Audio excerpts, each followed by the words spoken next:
So I'm ready when my director's ready.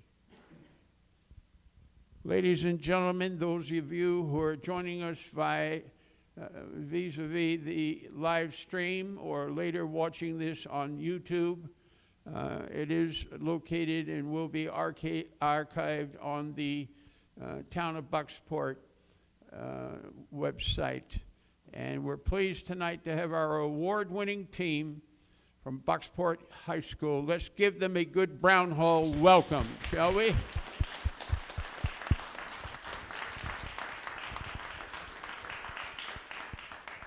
We are pleased that you're here, and we hope to see and listen and learn a lot this evening. And to my right, for those of you who are watching, is Mr. Mike Gross, and he and his wife Colleen own Verona Wine and Design, which, God helping us in better weather, will be open soon. So without any further ado, the students are going to do presentation. There will be time for audience question and answers. I'm pleased the press is here tonight, and I'm pleased to see so many of my friends here this evening, and those of you who are part of this ongoing work. Did you notice we've done some work in this room? Those of you who have been here in the past will notice, and we're very pleased with all of that. All right, Mike, can you just give us a quick introduction of how tonight's going to go? Sure. I'm basically going to leave it up to the team. Gabe's going to lead the presentation, and Kelsey will be doing the computer work. And then we have Braden and Cody and Hannah and Harry that are going to be working with robot interactions. And we're basically going to show you a little bit of a slideshow of what's our upcoming season's going to look like. We're going to delve back into a little bit of our past history, and then we're going to go right into a robot demonstration. All right. And there are, I think, some mics over there. Do you have one? Let's just make sure it's working. So is it on? Am I good? Okay. Can everyone hear? Okay, All so is this where you'd like us to begin, Mr. Gross? Yes, I would say yes. All right, go to it. And let's give him a warm welcome again. Proud of you. We're proud of you tonight. All right, everyone can hear me, right? Fantastic. Okay, hello. Thank you all for coming, truly. We're really excited to be here and to be invited just to come in and share a little bit with you what we do. My name is Gabe Leclaire. I'm a senior up at the high school. I'm joined here by a few of our members, including Harry and Cody especially, who are our driver and operator for this year's robot. We were asked to come and share a bit of what First Robotics is, what we do, and the impact it has on the community and on us as high school students. Talk right into the mic, okay? So Right here? Is this good? Yeah, that's better. I haven't used one of these before, I'll be honest. That's all right. Just speak right into it. We're really excited about this opportunity, and we hope that in doing this we can shed some light on one of the school's newer and I would say more exciting extracurriculars, although I'm a little biased on that one. So, what is FIRST? FIRST stands for Inspiration and Recognition of Science and Technology, and it was a program created for high schoolers to compete and learn from each other in engineering competition, initially across the country and later across the world. It was founded in '92 in New Hampshire, so not far from here, and has since grown to over 5,000 teams globally. It is a competition designed to both show engineering prowess in individuals and also to learn from groups and individuals whom you would never otherwise have never met. So for us personally, we started in FIRST in 2017. This was before my time. 2017 was our rookie season. We came in, figured, it'll be fun. Let's see what happens. And had no idea what we were doing. And somehow, some way, we ended up globally in the top 1% of scoring for that year's game. It changes every year. And we went to Worlds, which was in St. Louis that year? Yes. A team that had no idea what it was doing from Little Bucksport, Maine, was in the top 1% in scoring and went to Worlds. That, even if I wasn't a part of it, that would be pretty neat to me. And then the next year, in 2018, we continued the trend. Every year the game changes, so you have to continually adapt your robots. And this year, we were once again #1 in the world at one of the game piece designs. That was Switch. This was before my time, so I'm not entirely sure how that was. But again, Little Bucksport, Maine, #1 in the world.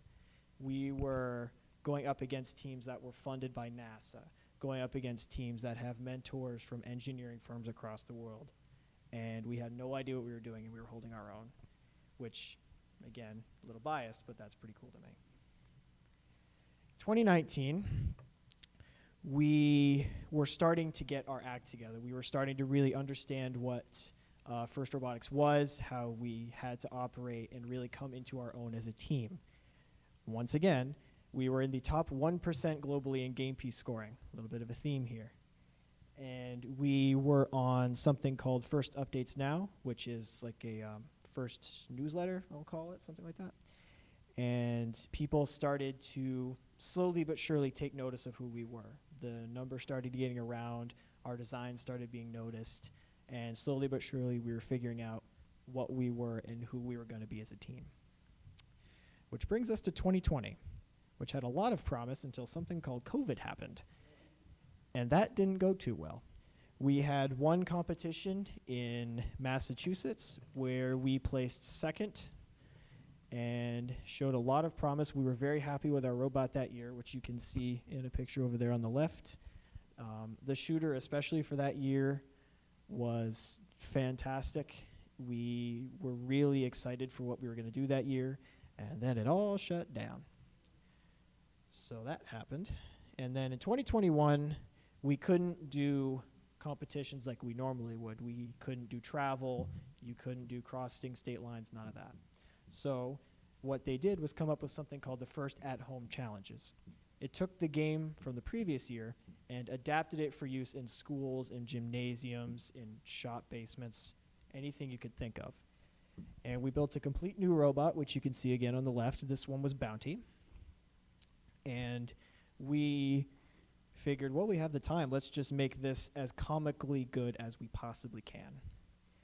And we were pretty successful in that. We were #2 in shooting speed. We were the second fast in the world at getting the game pieces out of the robot, and #1 in accuracy. We were on a First Robotics news show called Behind the Bumpers, which is a sort of interview where someone, in that case online, goes through a bunch of questions, and it's televised, and it's gone through and goes to all the teams around the world. And I believe everyone who is here for that is here right now. And that was a very interesting experience. It exposed us as a team to the broader robotics community as it be. You start seeing your number pop up in forum posts from Israel, and you're like, what is this? But it's happening, and people are seeing your ideas and seeing what you're doing, and which is just unheard of, especially for, where we come from.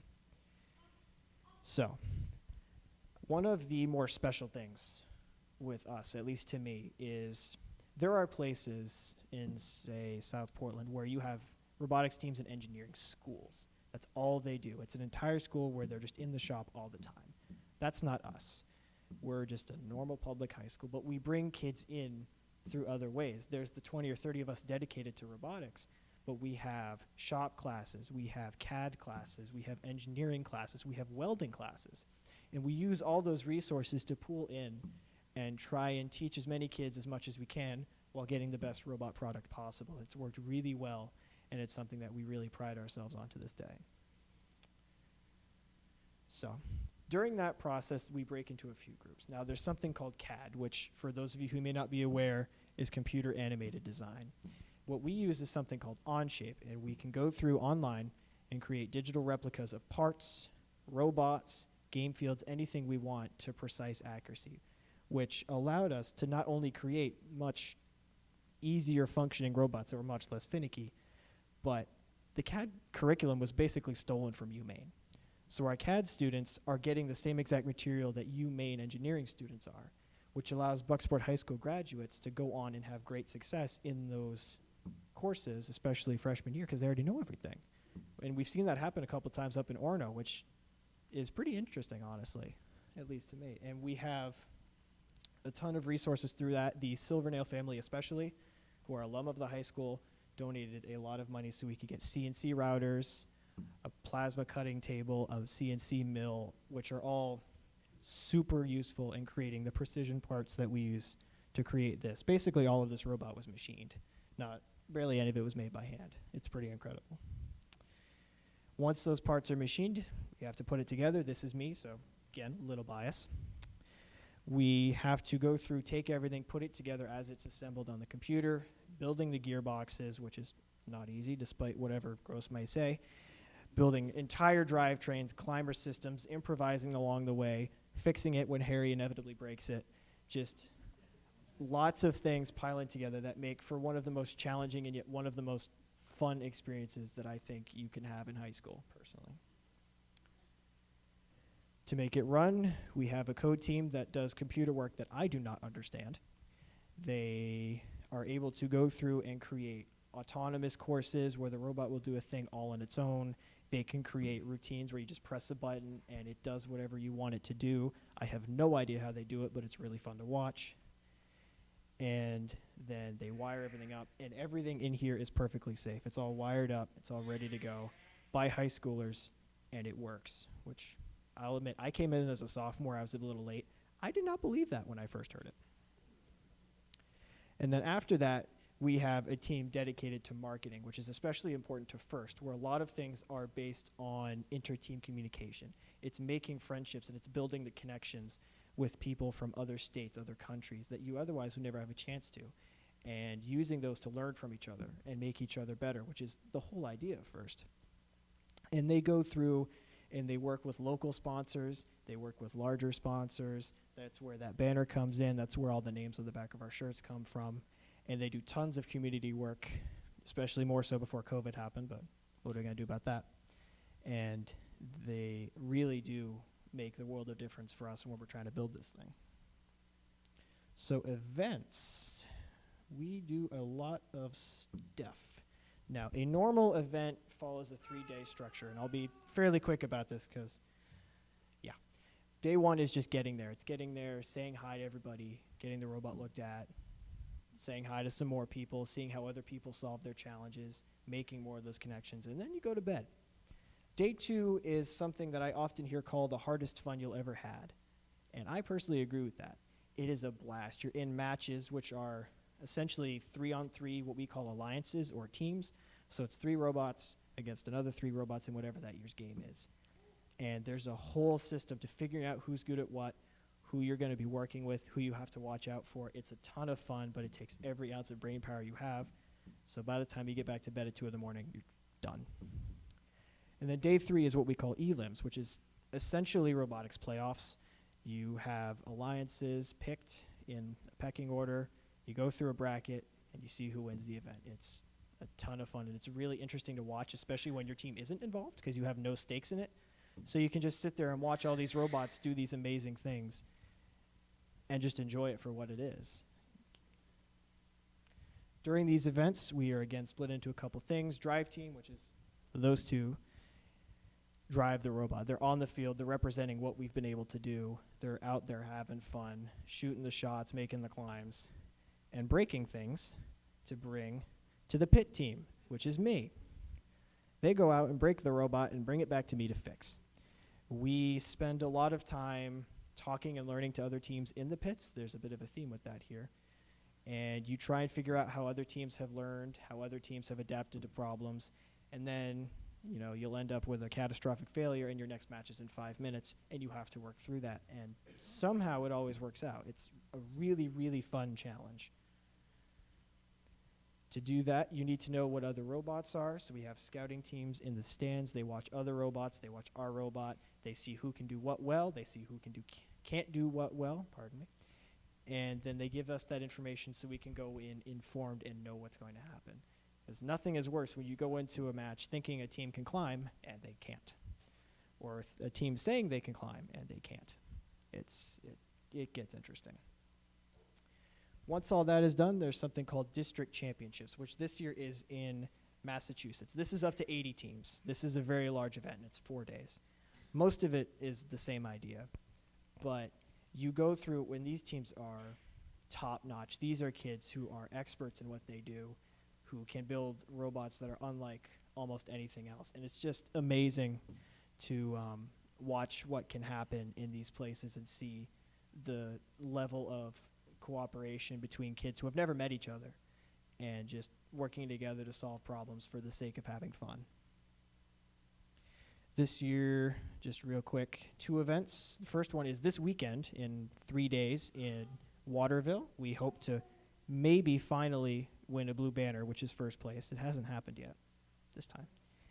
And the second one is in New Hampshire. That's in early April. Just real quick there.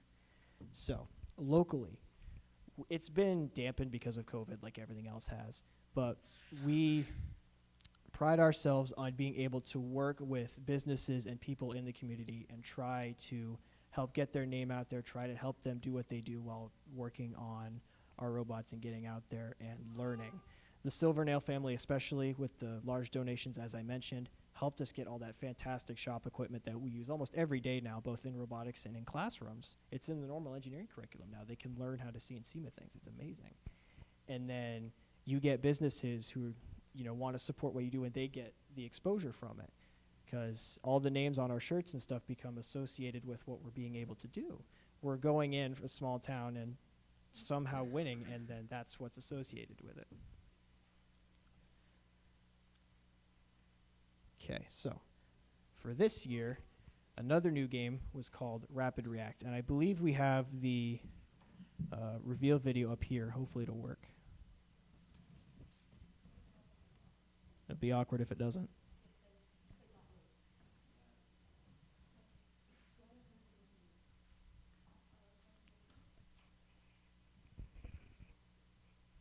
This was planned. We meant to do this. So what crew is working on it right now? It's not the pit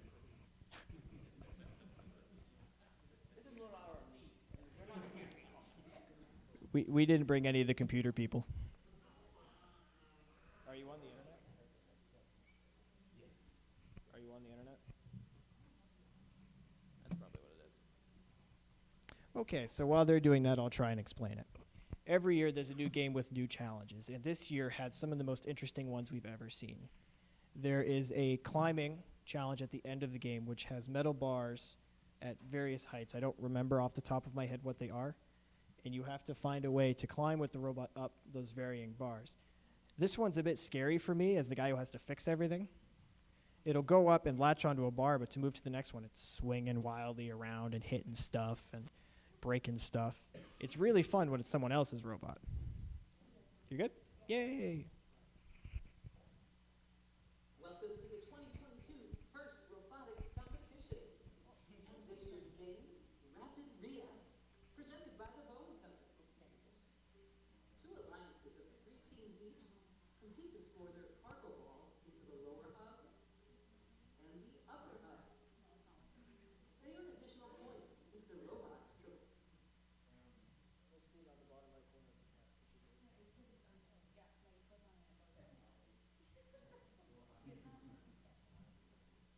Computers, am I right?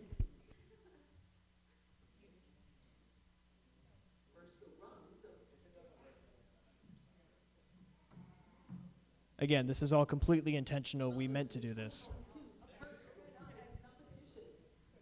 this year's game, Rapid React, presented by the Boeing Company. 2 alliances of 3 teams each compete to score their cargo balls into the lower hub and the upper hub. They earn additional points if their robots traverse the rungs of their hangar. Robots start each match on one of their tarmacs and may be preloaded with 1 cargo each.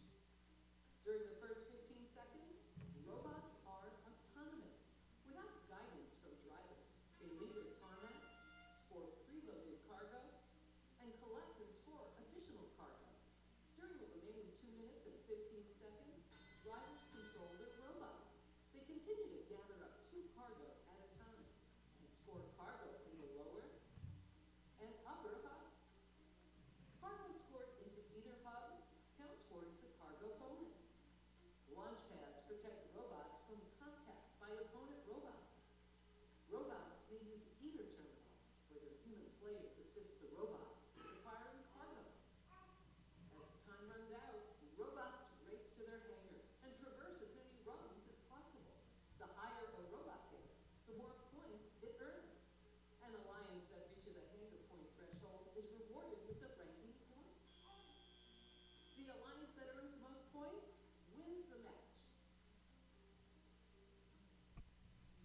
So that probably seems quite complicated, and that's because it is.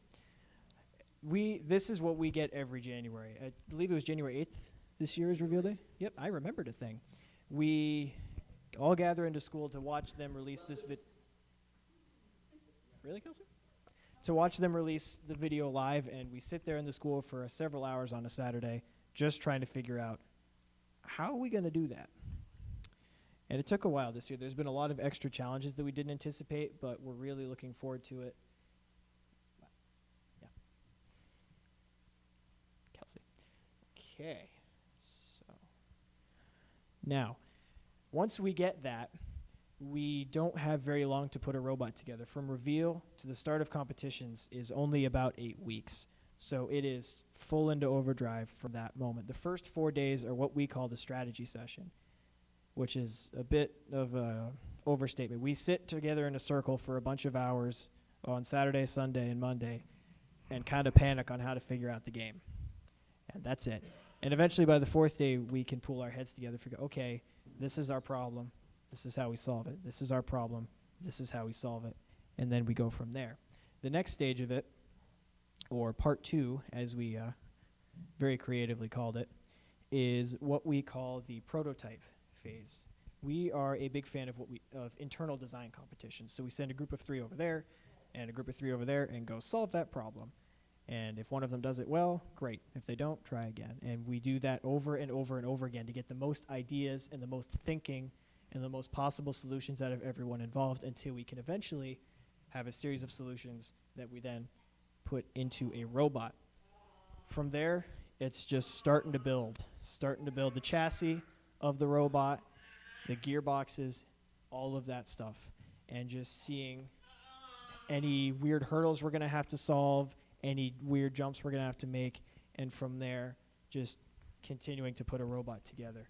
We get sub-assemblies together, so for instance, these climber arms right here are their own thing. The intake is its own thing, and over time, we just mesh it together, try and solve everything we can, and it creates a robot over time, somehow.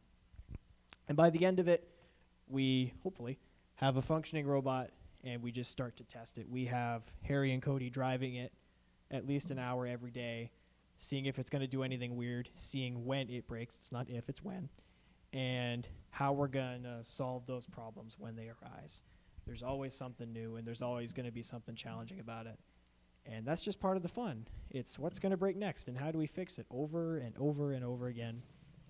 And that's just what we do. It's a blast. And I believe we have the robot reveal video. Every year we put together a video for FIRST showcasing what we've built. And this is when other teams can see our work and what we've put together. And maybe it'll work first time this try. Maybe.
Yeah, that's that climb I was talking about.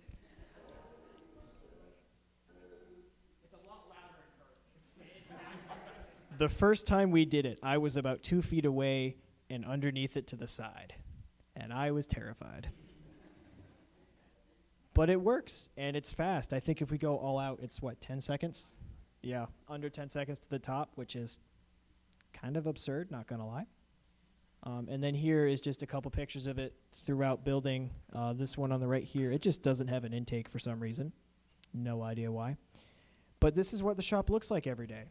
And this is what it's always like being in there. We're always working together. We're always having fun, always solving problems. And it's just what we do. We couldn't do any of it without the help of the community around us. That's why we're so excited to be here tonight. And now we're going to have Harry and Cody drive it around a little bit, show you what it can do, hopefully not break it. And then we'll do some questions. So now you're going to show us how this works. Yes. Great.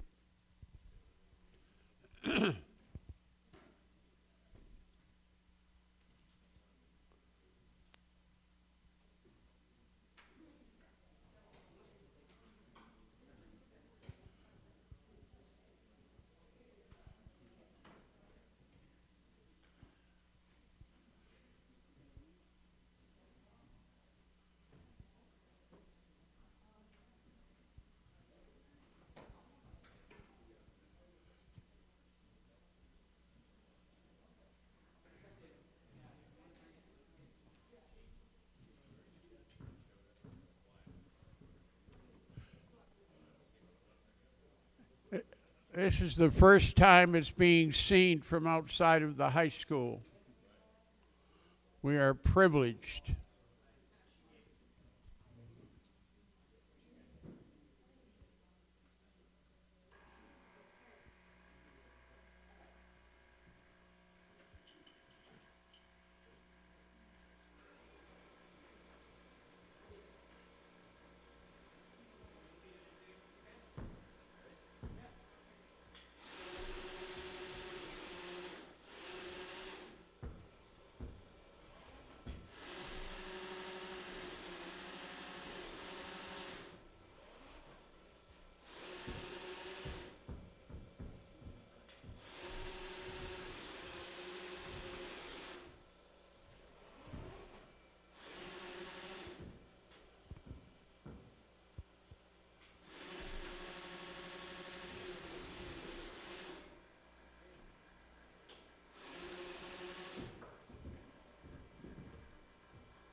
If we had bars, we could climb this. Sadly, we only had one pickup,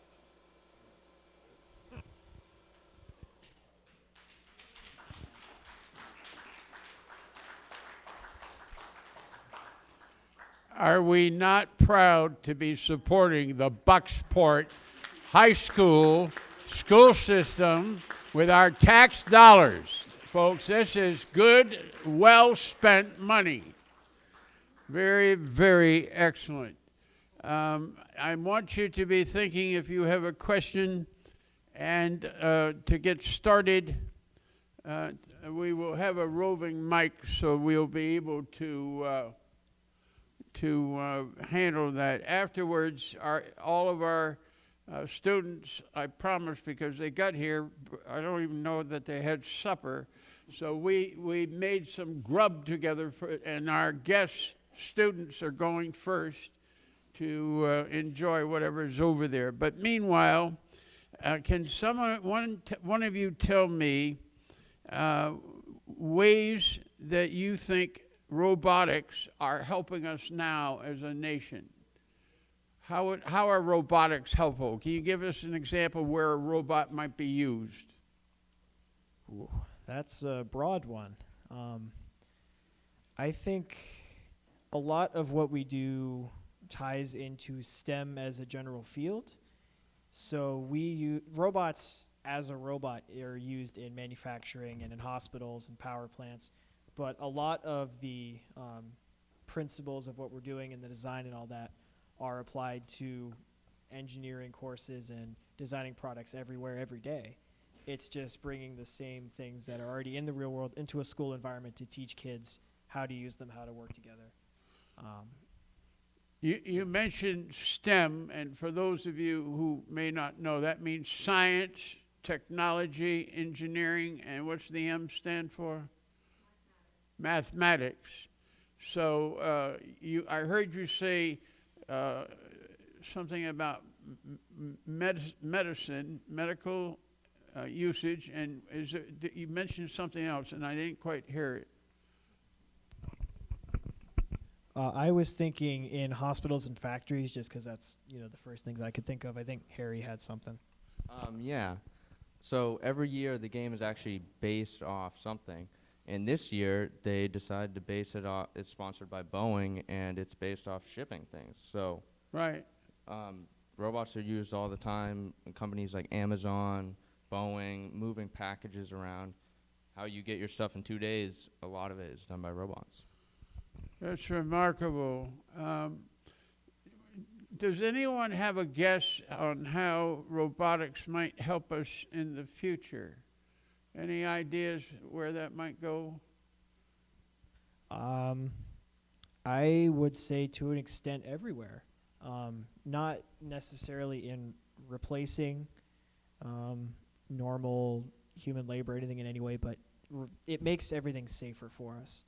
If you have a person, let's say, assembling a bridge, hypothetical, pulled out of thin air, it's a lot safer to have them do that with robotic and computer help than without it. Right. In hospitals especially, just because that's where my parents work and what I'm familiar with, they use that technology in helping people get better every day. They use those things to help keep them safe as workers so they can continue doing the good work that they do. And I can only see that growing exponentially in the future. Thank you. I think it gives us a little bit of an idea. Now, I'm wondering if there are people who have questions. So I want to get this on camera as well as, Corey, how can we do this? I know we're going to have a mic, but I want to be able to see the people. So what do you suggest we do here? We have viewers in Florida tonight, among other places. If we can just, okay. And if you will stand and speak closely into the microphone so we can hear you. We'll start with Mr. Peterson, who gave us the stage lighting, and we appreciate him. He's a great neighbor. First off, I have an observation to make. When you had your little technical difficulty, I tried to observe how you would work and your mannerisms to solve the problem. All I saw was teamwork, okay? The presenter kept going, a little bit of humor, but I saw the teamwork, and I thought that was very impressive. Even when I made a comment, you still kept moving forward towards the solution. Now, this one's for the programmers. Who's the programmer? Any programmers in the group tonight? Now, if there's no programmers, I'm not going to ask my AI question, okay? Oh, okay, all right. So, if I understood correctly, there's a time when it's autonomous, okay? So it has to adjust to make a shot. Is there any kind of AI where you're developing something so if it's off kilter, it automatically understands what it needs to do to fix that problem? So, in the generic, And I'll sit down. the generic aspect of it is we program it to rotate a certain amount of degrees. But on here is what's called the limelight, and on the up on the where we got to score, there's a little reflective tape, and so it will sense where that reflective tape is, and it will auto-correct the aim of where it's got to go. And this happens in Tonic, but this also happens with Harry driving. He uses that as a navigator, so he can just hit and hold the button, and majority of the robot will turn to where it has to go, making him have to do less work, and making it more of a chance of him scoring instead of it just missing. Thank you. My friend, Mr. Worcester, who owns the rock shop over on Rhode Island, right? Yes. I'm giving you a little commercial here on Okay. national television, so It's on the back of their shirts, too. it's Right. on the back of your shirt. See, Um, you're winning in all places, including Brown Hall Community Room, right? Right. All right, Okay, Mr. Worcester, why don't you give us So your a few question? days ago, to add to the robotics in the future, like he says, it's just exponential of what it's going to do in the future. I just saw, and maybe somebody else saw it too, in a restaurant, this robot came out with the finished meals on the plate and came out and served it to the table. And I just thought that was really cool. And I naturally thought of the robotics team. That's what they're learning how to do. Wonderful. Thank you. Corey, would you take the mic? We're not going to probably use robots, though, at our famous summer bean suppers, Ellen, so I'm sure you'll live with that. Yeah. All right. Other questions? My friend Bill Sturicks, who's in here today from Orrington and Bucksport. Very impressive. But I have to ask, what is the 6329? So with the amount of teams that First has, I believe it's over 5,000 at this point, it would be a lot harder to keep track of everyone if we're going off names. So we have a name, the Bucks Wrath, but as a team joins for its rookie season, they're given a number. For us, it was 6329 because that was the number team we were when we joined. Every team has one. Just to pull a few, 128, 78, and to us, those are groups that we identify them to. So eventually it becomes your identity. It's initially assigned as more of a, okay, this is your number, and then you sort of take it on, and it becomes part of who you are as a group. All I right. hope that answers that. Thank you. Another question on this side of the room. Yes. My good friend Hans, author of a new book out, I'm sure. Anyway, I think you guys are fantastic as a team.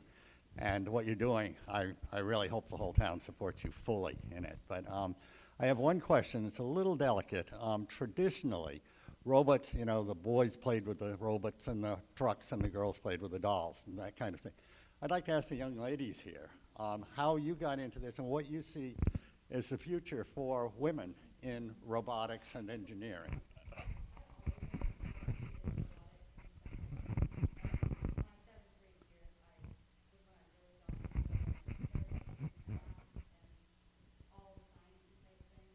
Hold the mic closer, because some of us are having trouble hearing, dear.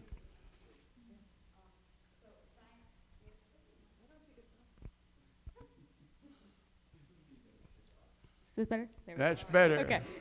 All right, so Set the mic just off on me. start again if you'll Okay. be patient with those of us with hearing impairment. So I've always been interested in like science, math, anything like engineering, hands-on. And so from like a young age, I would like always do all that kind of stuff. And like once I started robotics, I started in 7th grade doing the middle school version, which is a lot smaller and not even close to this. It got me more interested in it, and like I see myself having a future in engineering, some form.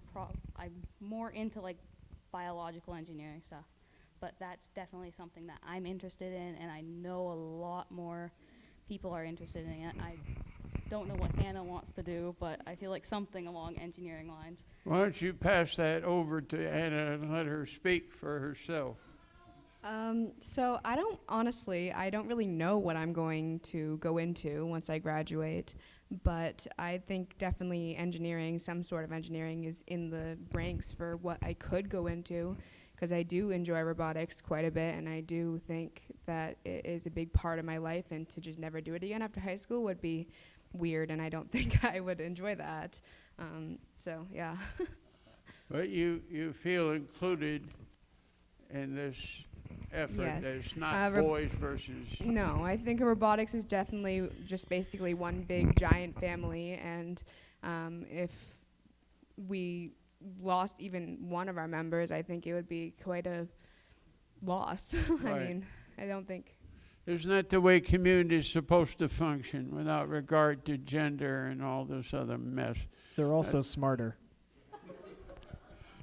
Well put, son. You're going to do well in life if you got that straight. Other questions from the floor? All right, my good friend up front here is Nancy Minot, who. Yeah, go ahead, Nancy. I just think it's amazing. I mean, engineering is nothing. My head can't even wrap around it. I like math, but this is just very, very impressive. I'm wondering if you might speak as to the role of Mike in this. Rather than asking Mike, I'm going to, just because as a teacher, you know, there's that role, and it's delicate sometimes. You just seem to just be handling this all on your own, so I'm just curious what part he plays in that for your team. Well, for me, starting off as a freshman, I went in knowing nothing. And while the other mentors happened, people like Gross and our other Boynton, he's more of the coder side, I learned all I know is from them. So they pass it down, so they teach me as best they can. So while they are operating the robot and you see us doing a lot on it, all what we know has come from them mentoring us and showing us how to do it. And even like I've been doing this for 3 years now, and I'm nowhere near as good as doing it as they are. They can help you, like if you have a question, they know it, and they can always help us out, and we don't have to worry about, oh, what do I do now? What's the next step? Did I screw this up forever? No, they can always help you out. Most of the times, but. Someone else want to speak? Go ahead. This is a much different relationship than, say, athletics with an athlete or a coach. I mean, in my case, Gross has been a teacher for me on multiple occasions, and our other main mentor, Boynton, was my soccer coach. But this is a very different attitude. It's not one person teaching everyone else. It's everyone working together. We're getting all of our knowledge from them, absolutely. But it's still a group effort. We're still all out there together, banging on that one nut, trying to make the screw go into the bot. And it's just, I mean, he grades my papers, so I can't say anything too much. But it's sure an entire, he's very fair. It's an entire group effort. Everyone's together. We're all learning from each other. It's just awesome. That was Mr. Peterson's point about working together as a team, and tonight you exhibited that, and that's a lesson for our community. I'm seeing my good friend in the back, Tracy Hare, and Tracy, why don't you stand and speak? Hi. Wow. My dog would love that machine, so if you ever get rid of it, let me know. I'm super impressed, and I want to go back to high school. I think I've been out of high school for like 30 years. But I want to ask you, when you're prepping for a competition, what do you do to get ready for that in your head? Like I know, like when people play football or something, they're preparing themselves. What do you guys do to get ready for that big competition? Okay, so I know me personally, I get very stressed out the week of, and I'm sure a lot of these guys can contest to that. But I think the main thing is making sure you're organized and making sure that you have everything in line. You make lists and you make so you can check everything off, and you make sure you have everything. Make sure you have everything right in your head even. Like I know I have a notes app on my phone, and I just write everything down as I think of it, and I make sure I get everything done before the competition comes. And that's just how I make myself function, really. I already have my bag packed. I've had it packed for a week. So if I'm forgetting anything, I shouldn't be. That's great response. Enthusiasm is really such an important part in education, isn't it? It's wonderful. Knowledge on fire. And the credit, as my friend Nancy Minot mentioned, teachers do so very much for all of our students. And I think, Mike, you and your colleague, John, I believe. Yes, John Boynton. When we started this endeavor, we discussed this about 6 years ago and thought it might be a cool thing to do. And neither one of us, either John or myself, had ever built a robot before. Right. I'm from a background in construction. He was a math teacher, did a little bit of coding, but not much. So when we jumped into this, we saw our first event after we signed up, and we said, what have we gotten ourselves into? So when the kids say that, that John and I know all the things to keep them going, We do not. We brainstorm this all as a group. So when they say, Mr. Gross, how are we going to climb to that top bar? I said, I don't know. How are we? And we figure it out together. And it's a great working relationship we have, because they'll go home at night and then they come back in the next morning and say, I have it solved. We're going to do this. And they basically are the problem solvers. Wouldn't it be wonderful if our governments would learn to work like that? All right. There's a question in the back. Corey, I guess it's Catherine. Hi. Yes, it does take a lot of teamwork, but I think you've got to have the teachers and the leaders who have the right attitude and approach to this whole thing. It's not just disseminating information, right? It's letting them be problem solvers, and understanding that as a teacher and a leader is so important, and I give you lots of credit on that, Mike. All right. Thank you. I want to make sure everybody gets to ask a question first, and then I'll go for seconds. Okay, my good friend Chris Cook from Penobscot.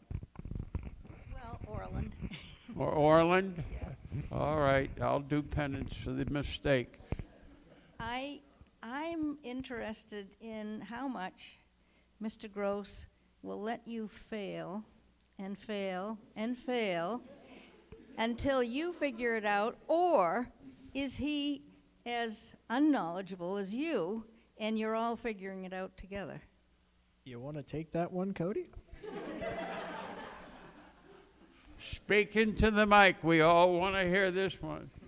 So, I wouldn't necessarily where it's fail, but they definitely push us. Like, they want us to do the best they can, and we can't learn if we're just living in their shadow and doing what they tell us to do. So they want us, like, if it's something that there's no way, like, we really can't get it, and yes, but if it's something like you really want, like, they want us to try our hardest. They want us to give it a shot. They want us to fail and then revamp it and realize, oh, wait, I know what to do. They don't want to just have to do it, because then we're not going to learn how to do it ourselves. So they really want to push us to be able to solve that problem ourselves and revamp it over time. And if it comes to the point like it's just don't need it, they'll be more happy to step in. But they don't just step in and do it. They show us how to do it, and they walk us through it, and they take us and show us how to do it without doing it for us. There's a phenomenon in the shop where, especially for me and Cody, we suffer this a lot. We'll sit there at the table for an hour and a half trying to make this thing worse, and then Gross walks up and just does it. And we have no idea how, and it's magical. I just want to give an example real quick. At our last open house where we had for the 8th graders when they came up and checked out the high school, we did a little demo, and our robot, one of the wires got caught in the drivetrain, so the intake just stopped working, and Mr. Gross was there, and he kind of just stepped back and he said, figure it out, and we did, and that's kind of what being a mentor is a lot of times. So he knows we can do it, so he pushes us and lets us figure it out on our own. Thank you. I'm going to take, did everyone, okay, I've got 2 people on this side who have not asked a question. I'm going to call on, and then I'm going for seconds after that, okay? And your hand's up too? Well, I know who you are, so I'm going to call on you in a minute, Abby Rose. All right, let me ask my colleague, Mary Powell, who's the executive director of Main Street Bucksport, and she's got a question for you. Yeah, I'm so proud of you guys. I'm Bucksport High School class of '82, and I would brag on you to anyone, but I know what it's like to be from the small place, and you said that earlier. What is it that you're bringing to this that is causing you to whip much bigger, more elite funded, polished, think they're polished teams? What have you got? Because you've got something, and it's really impressive. So those teams that have the funding from NASA, they have the engineering mentors, they all have amazing resources to work with. But we just kind of work well together. I don't know how else to explain it, but even outside of the shop, we're all great friends. I mean, I talk to Kelsey more than anyone else I know. We leave and we're still thinking robot. It's midnight and you can't sleep and you're like, that's how you do that. it's just constant, and you always want to be there, and you always want to be a part of it. And that, as far as I'm concerned, is the key. And it looks like Cody just had an idea. All right, I've got it. Was someone?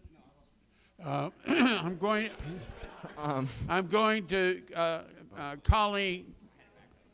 I'm sorry, what? Do you mind? Oh, you did have another Yeah. answer. I thought people said, no, I don't. Go ahead. I will say, I think a big part of it is the fact that we may not have as much as those bigger teams have really means that that bond between each other and the dedication we have for this robot, this wasn't just given to us. Everyone in the team has put in like so many hours into it. It's impossible to just let it go. You need to, like, everyone is so dedicated to this for months on end that we basically build our lives around it. And so that when a team works that well together, it really lets us rise over a bunch of other teams that might not put so much value into what they've made. Thank you. Colleen Gross, you had a question. This is Mike's partner, co-owner of Verona Wine and Design. And very proud of this group, very proud of my husband, and it's so exciting. I've never been a real sports follower. I hate to say it, I'm embarrassed. I don't do the basketball and football and all that. But I'm so into robots. And it's so much fun to watch these kids compete.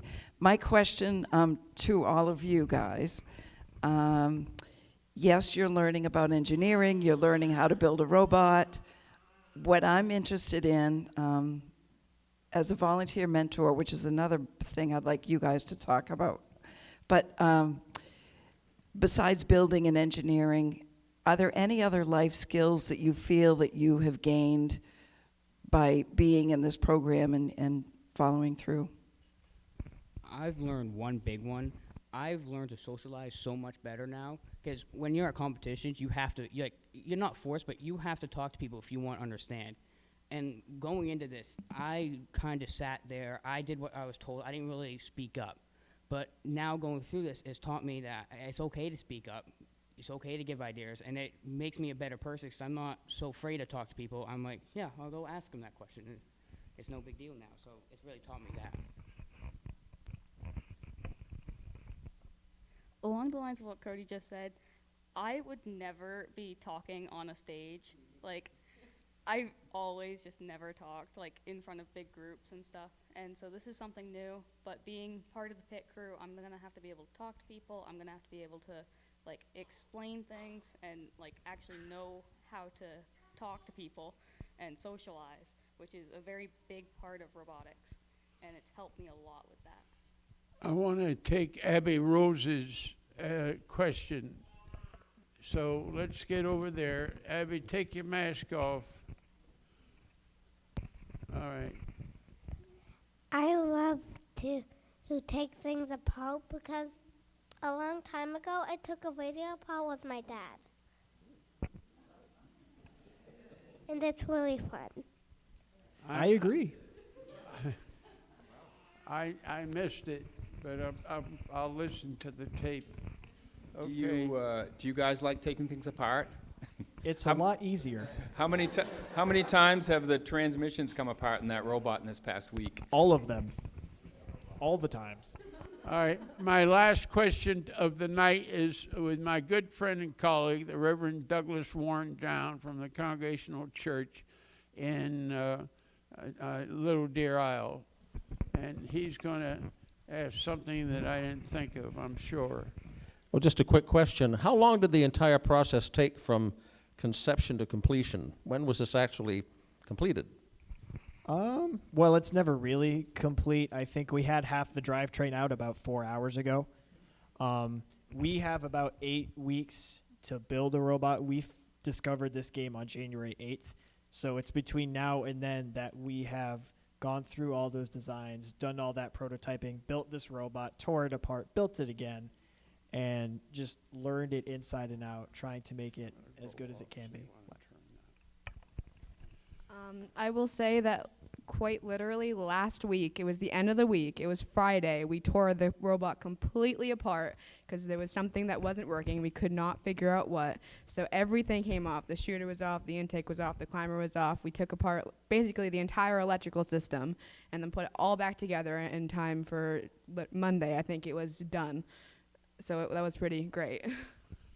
I'm so glad we have children here tonight because they are looking to you and their future and seeing both young men and young women being part of this and heading in the Bucksport system.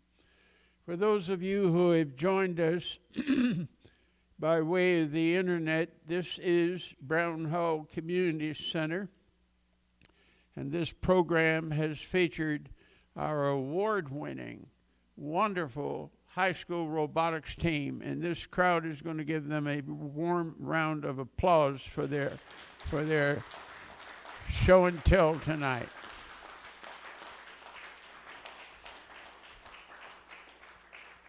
Now, on the table, you have some things. Can anyone answer what's on the table? Because I know you brought some things for people to take home. I'm not sure what. So on the table, way on the end there, you see a bunch of our awards. That's just everything we've won over all of our seasons. There's a couple news articles. There's a couple. That's an intro and drivetrain. So we can talk about that with you if you are interested. On the end here, we have some pamphlets that you can take and some bracelets and buttons if you're interested in that as well.